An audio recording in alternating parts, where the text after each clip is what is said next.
নমস্কার। Athlete CFL 2025-এ আজকের গুরুত্বপূর্ণ ম্যাচ মোহনবাগান সুপার জায়ান্ট বনাম Kalighat sports lovers association. Referee Robin বিশ্বাস সময় দেখছেন, লম্বা বাঁশি দিয়ে জানিয়ে দিলেন আজকের খেলা শুরু। কিক অফ করে শুরু করলো কিন্তু কালীঘাট স্পোর্টস লাভার্স অ্যাসোসিয়েশন। ডান দিক থেকে সাগর, কিন্তু সাগর পেলেন না। বলতে বলতে কিন্তু কালীঘাট কিন্তু বল পেয়ে গেছে গোলের মধ্যে, কিছু হতে পারে বিপদ, কিন্তু না, ওইখানে ঠিক সময় এসে দাঁড়িয়ে গিয়েছিল ওই মোহাম্মদ বিলাল, যার ফলে অভয় সিং একটা সুযোগ পেলেও কিন্তু কিছু করতে পারলে না। মার্শাল কিসকু লেট ব্যাক দিয়ে অনেকটা ইনসাইড কাট করেছে, ছোট করে ওয়াল খেলেছে, মার্শাল কিসকু বক্সে ঢুকে গিয়েছে, গোল হতে পারে, গোল হতে পারে এবং গোল! এই মুহূর্তে মোহনবাগান সুপার জায়ান্ট এগিয়ে গেল। গোলটি করলেন মোহনবাগান সুপার জায়ান্টের অধিনায়ক সন্দীপ মালিক। সন্দীপ মালিক গোল করেছেন, যে কারণে এগিয়ে গেল মোহনবাগান সুপার জায়ান্ট। 1-0 গোলে এগিয়ে গেছে মোহনবাগান এবং নিঃসন্দেহে বলা যেতে পারে 56 নম্বর জার্সিধারী খেলোয়াড়। অন্য ফুটবলার দেখছি সালাউদ্দিন মারলে বা পায়ে মারবেন না, সালাউদ্দিন মারলো না, গোলের সম্ভাবনা আছে, মিস করলো ওখানে। ঠিক করে বলটা যদি ব্যাটে বলে লাগাতে পারে, যেরকম 6 হওয়ার সম্ভাবনা থাকছিল, এটা কিন্তু লাগাতে পারলে কিন্তু গোল ছিল।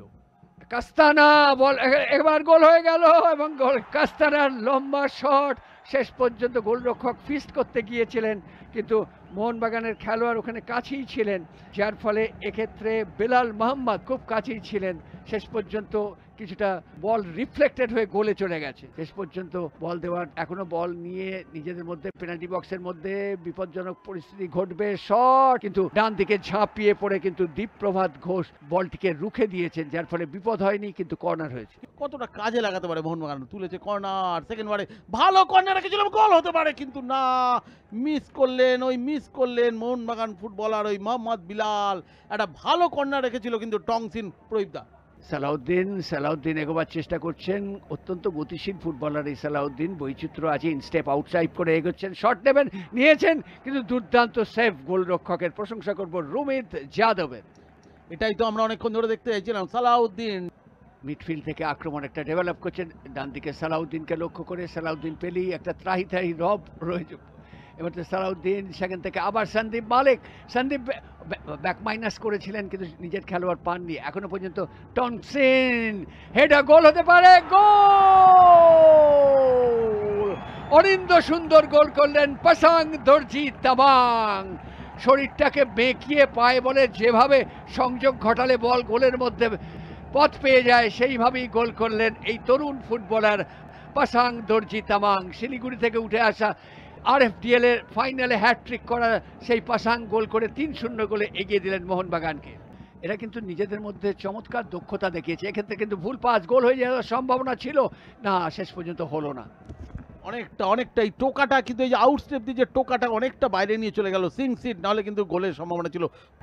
আবার আক্রমণে যাচ্ছে কালীঘাট স্পোর্টস লাভার্স অ্যাসোসিয়েশন।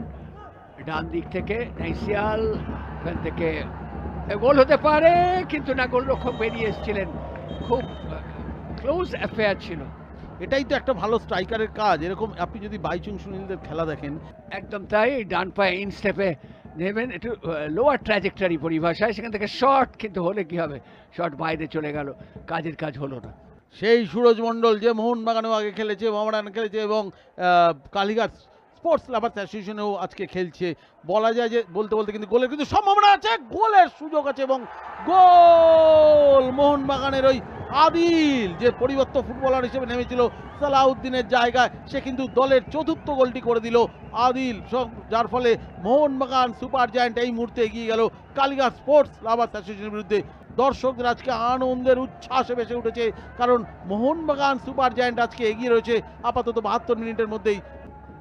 খেলা 4-0 গোলে এগিয়ে রয়েছে মোহনবাগান। কালীঘাট খেলায় ফেরার চেষ্টা করছে, কিন্তু দেখা যাক বাড়ে লেগেছে, গোলের সুযোগ আছে।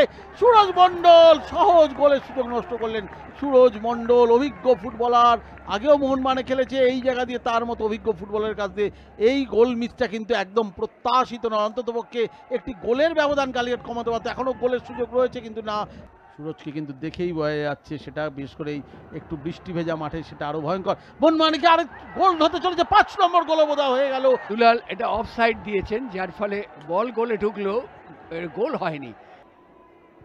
স্কুপ করে দিয়েছেন, গোল হো, যদি পায়ে বলে ঠিক মতো লাগতো এবং গোল হতো, আর একটা দৃষ্টিনন্দন গোল আমরা উপহার পেতে পারতাম। মোহনবাগানের খেলোয়াড়রা এতটা নেতিবাচক মনোভাব নিলেন, তারা গোল সংখ্যা বাড়াতেই পারতেন যেভাবে খেলছিলেন। একদম নিজের ডিফেন্সের উপর যেন শাটারটা একদম নামিয়ে দিয়েছে, যে আমার শাটার নামিয়ে রাখলাম, তুমি আসো এসে ধাক্কা খাও। বলতে বলতে কিন্তু রেফারি, আজকের ম্যাচের রেফারি ওই রবিন বিশ্বাস লম্বা বাঁশি বাজিয়ে জানিয়ে দিলেন খেলা শেষ, Mohun Bagan super giant 4, Kalighat sports lovers association 0।